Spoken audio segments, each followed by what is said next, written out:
Hi, how are you? How you guys doing today? I'm here with my friend. Kelly Carter. Okay, so Kelly has a nice story for us today. So we're gonna share our story. So Kelly, how are you doing? I'm doing all right. I Great, wake up every morning. It's a blessing. It could be better. great. So Kelly, first of all, we want to know your name. My name's Kelly Carter. I'm from Darlington, South Carolina. I'm 44 years old. I'm the mother of two boys, and I'm the grandmother of three. Okay. So Kelly, how was growing up?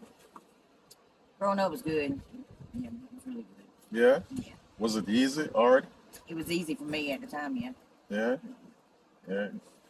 Did you got like both parents, mother, father? Well, my father got shot and killed when I was 6, and my mother passed away in 2015. I have no grandmother, no grandfather anymore. They all my, except my kids and my grandbabies, is the only thing I have living. Mm, sorry to hear that. Was that like through violence or?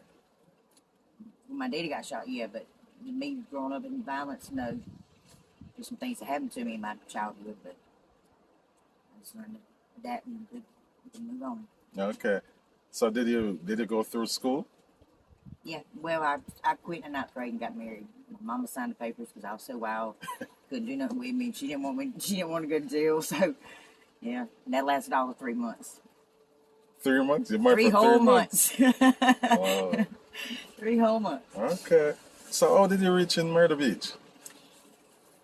I just got a idea in my head one day, so I'm just gonna move to the beach and see what I can do. I was I had a good job. I had a place to stay. It was a camper, but it was a nice one. I bought and paid for it. And I said I want to move here to the beach June 2nd, as a matter of fact. I sold my camper, then I bought my car. Then my car gets towed. Then everything I own in it gets gone. I couldn't get it back. So I started over. In the past, since June, I've already went through this. Would be my 7th ID I've had to get because people, you can't put nothing down without somebody stealing it. I mean, even down to clothes, they would take the shoes off your damn feet. Yes, they would. Mm, So that's the only reason I cannot keep an ID and a social security card at the same time, even to get a job. So every time I get it together, something tears me down. I don't even know why I'm still here to tell you the truth. I really don't. Something's keeping me here, and I ain't trying to figure out what it is. I don't know. how was your marriage? Huh? How was the 3 months of marriage? I was white. It wasn't a marriage. I still done what I wanted to do. Then I got married to my kid's father in 2000. Well, we were together all together 17 years, but we're divorced now. He's remarried. I have not remarried and don't plan on getting remarried. So would you consider marriage life good or bad? It's had it up and downs. I could say more. It was more better. At least I had my kids there with me, and I can say that much than living on the street. That's for sure. Mm, okay. So was it your husband that brought you to Murder Beach or No, my boyfriend, ex-boyfriend. your boyfriend? He's from Murder Beach? No, he's from North Carolina. So he's the one that introduced you to Murder Beach. Basically, yeah. So you guys still together? No. What happened? Long story? As long as I got locked up, he went MIA, and I hadn't seen him since. How long was that? Huh? How long was that? I stayed in jail a little over 2 months. And he was gone. He never even put $1 on my books. Nothing. Hard So ass. what caused you to get locked up? After I got cut, I got on meth and I flipped the fuck out. After you And got cut? So tell me about that. I was walking the boardwalk here at near Wickatuna Pier. This is June 25th and June 25th this year? of this year. Yeah, and some guy just come up to me and asked me what was I doing, and I looked up, and next thing I know, I'm holding my throat together, hanging on for life because he tried to kill me. Oh, Yeah, I still don't even know how I can even walk on the boardwalk now. But I just don't think I've really dealt with it yet. mm. No, Was it somebody you knew? not nobody I know. So you think, so what you think happened? I really don't know, and I guess I'll never know. Some things are best left alone. That's true. You know what I'm saying? But all I know is I didn't know him. He didn't try to rob me. He didn't try to rape me. None of that. He just come straight up to me and sliced my throat. So that's what got you locked up?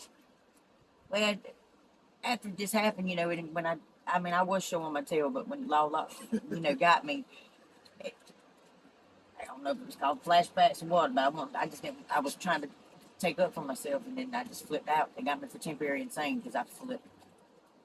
My wig got really good. Yeah, they got me on assault married with on the police officer. Wow. So like it was really rough.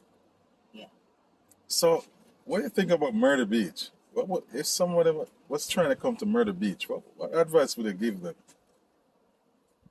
just if you're a tourist, you be on your game, keep your shit on you at all times because it's tough out here. It really is. I mean, when it's down to the homeless getting shit taken from them, you can only imagine what the tourists get. You know what I'm saying?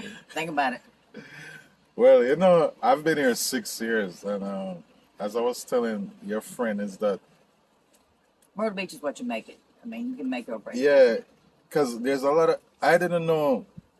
I have no idea of all these things that are going on because I just go from work to home.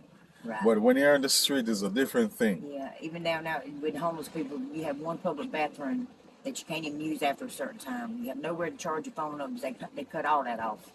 I mean, how did they want the homeless to get out and do better whenever they're treating us like we're nothing, like we're scum of the earth?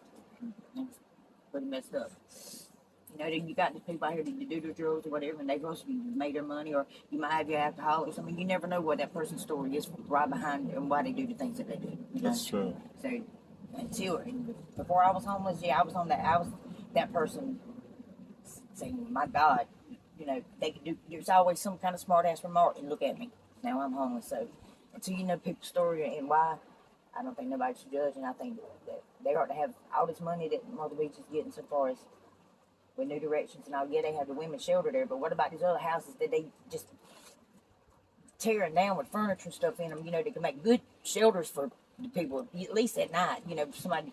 I mean, it's struggle is real out here. I mean, it's tough, real tough. Yeah, I really feel it. So do you live somewhere permanent, or you got to find somewhere night by night, day by day? I've just been living it day by day. I put in for housing, but so many people's on the list too for housing, so it's hard to get. Mm. I try to get out here and hustle, try to make enough money to at least give me a hotel room, at least one time a week. I'm hoping to do tonight. So it's just day to day. Yeah, it really is. One thing, Myrtle Beach, you won't go hungry. I will say that much about it. You ain't gonna go hungry. What would you consider your downfall right now? Huh? What do you think caused your downfall right now? My downfall? Yeah, Not having my shit together. It's on me. it's on you. Yeah, I mean, if I could just keep proof of everything, you can see my phone got stole. I mean, it's hard. I mean, yeah, you can go to the library, but it's hard out here when you try to look for a job and you ain't got no way for them. They don't have no way to get in touch with you. You don't have a mailing address, so I mean, anything like that. I mean, as soon as I can get both my shit together at one time, I'll find a job, and I'm a very determined person. I mean, it's been. Yeah. You still in contact with your family? Huh? You still in touch with their family? I talk to my son every now and again. Either one of them, I try not to let them know that I'm out here like this because I don't want to put the burden on them thinking I would never want them to help me. I should be helping them. I'm not trying to put a burden on either one of them. They got their own life, trying to. Yeah, I understand, but you have done your part in their lives, so I know.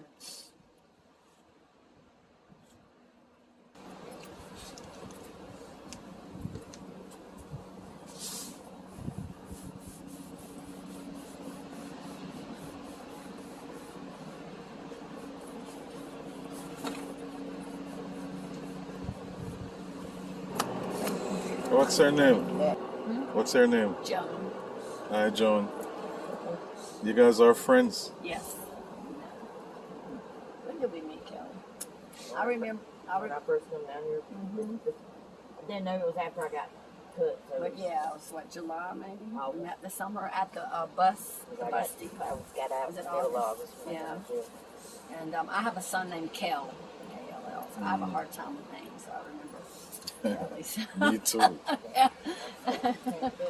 So, but yeah, we just hit it off. How long have you been here?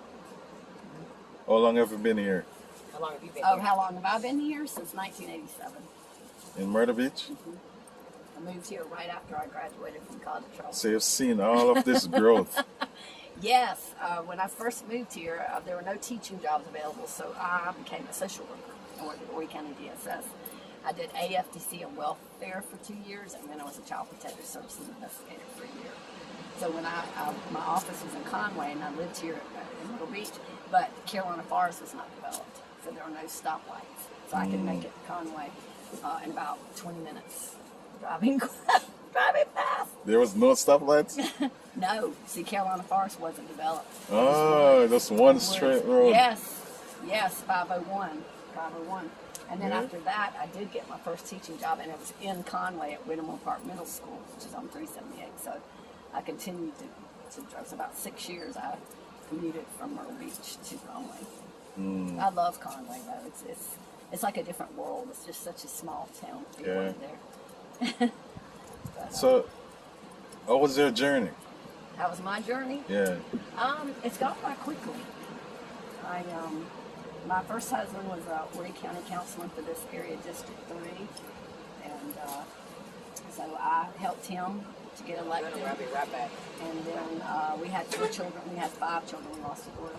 We raised our children in Myrtle Beach in this area, and he was county councilman for 20 years.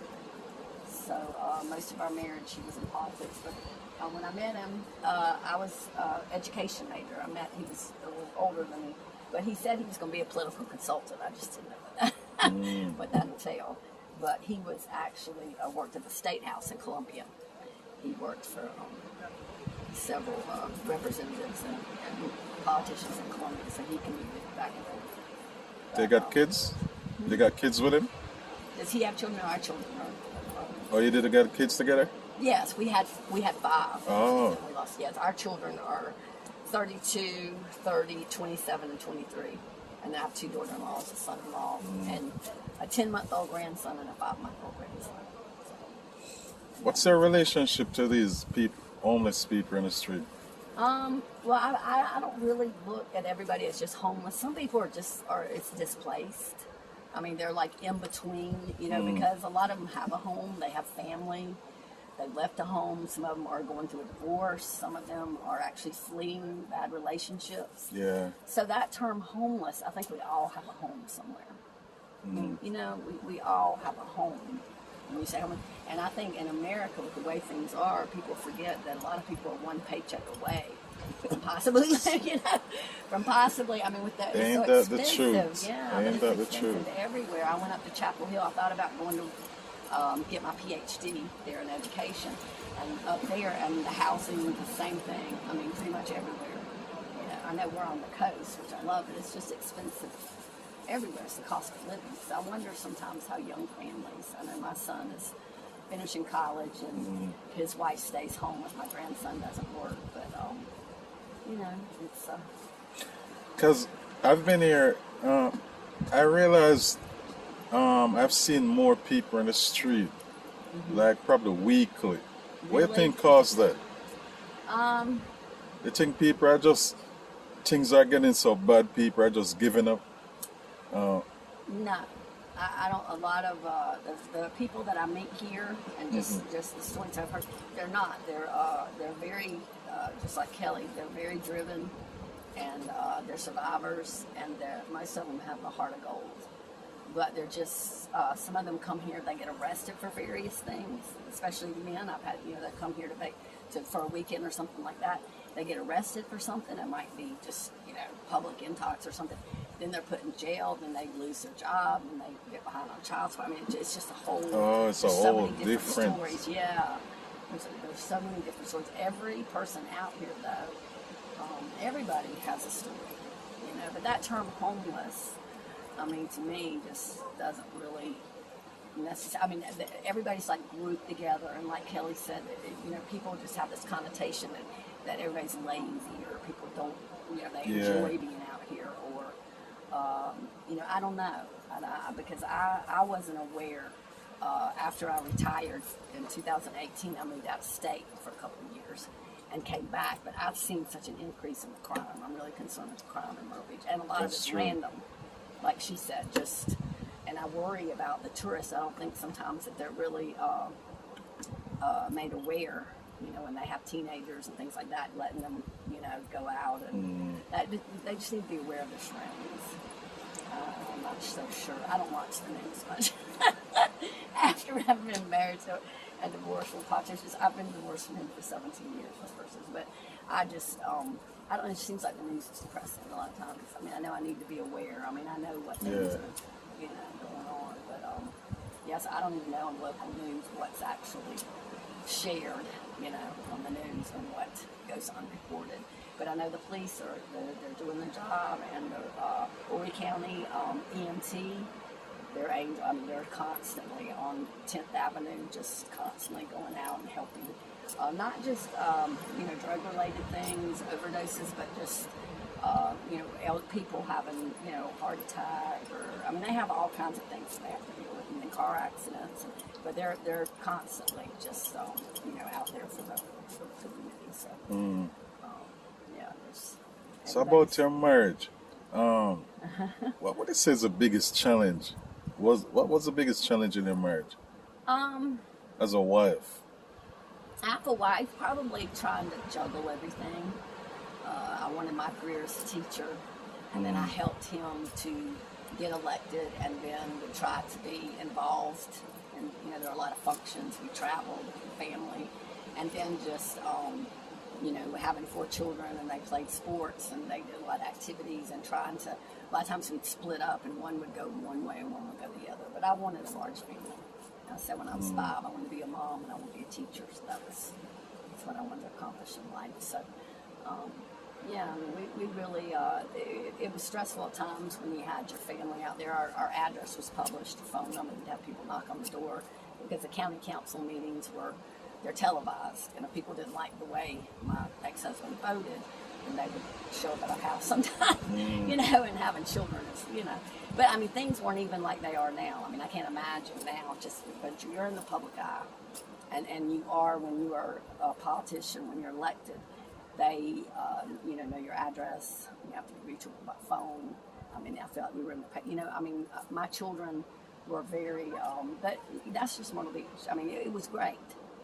The pavilion was still intact, and I know we had a lot of good times at the pavilion, on the beach. I mean, all the shows and restaurants and things. I mean, it really was a great place to raise a family. Wait, you think Myrtle Beach has changed for the worse or for the better? Well, the crime for the worse, but I don't know. I haven't really traveled in the last year and a half, so I don't know other places if it's. I mean, there's crime everywhere, but I know I went to Chapel Hill, and it wasn't anything like it is here in Chapel Hill. You know, it just the students. Well, and I'm glad that the students at Coastal and or Georgetown, they tend to stick more out towards Conway. You know, I just worry about some of the people, like Kelly said, they're not aware, you know, of their surroundings if they come down on the boardwalk, or especially if they come out, say the Bowery or somewhere, and they're, you know, having a few drinks and that kind of thing. And, you know, that's just, you know, I think that there's safety in numbers. I think in the summertime, I feel a little more secure. I mean, you know, I mean, it could. So there's safety in numbers. Yeah, that's what I mean, because it gets kind of, you know, creepy when you're out here. You know, there are not that many people. Then, you know, you're kind of looking around like, you know, that's what's. But yeah, I mean, my children. So you got something to defend yourself just in case? No, I need to. I had it. I got stole too. But so, like I shared with you, my oldest son was a Horry County deputy sheriff, and he's a gun collector, an avid gun collector. And my father has his CWP, and my brother was constable in Columbia, South Carolina. So he has my younger brother and sister-in-law live with my parents in their house. My parents are elderly. And so I've been thinking about getting some, either like a taser if they're legal, but I don't want to get that close. Or I guess pepper spray. I'm almost scared I'll spray. I get nervous. I do. So I try to have somebody with me. You know, I really do. I try to have somebody because I get nervous. But I think it is a good idea for, and the police have even told me, because I've had things stolen and had to be reported, that first of all, I need to keep things. That's why usually I carry a backpack. So I have had my purse ripped off my arm. But then also that I just need to be careful walking. It sound like people on the street been targeted by criminals. Yes, we are. I mean, we are. And see, because I'm 5'1", I think a lot of times, depending on what I'm wearing, they think I'm younger. So because I was outside of a bar with a group of people, and we were waiting for an Uber, and somebody on a bike we couldn't see, they had on black, they came by and ripped, had my bag. Normally I, would straddle the bag. And this was the summer, and ripped my pocketbook right off of my, shoulder, and kept on riding. And I mean, if the people that I'd been with could have gotten a hold of them. But I think, like, see, Kelly, I think women are targeted. Yeah, women. In general, and that's the thing. And then, I'm not sure with tourists what those statistics are. I'm really not, as far as hotel I think they're protected by the police. Yeah, The the police do their job. Yeah, and cars, people should know anywhere to lock your cars, not have things in your cars, that kind of thing. But I think, I just think it's ironic that the police station is on Joe White. It used to be 10th Avenue when I first moved here with Joe White. And then there's so much crime right there. I mean, but the police are, you see, they're out here in numbers trying to do their job. And they, I know when I was at the College of Charleston, they actually had officers on horseback, because they targeted students. We were targeted in Charleston a lot. So the crime right there.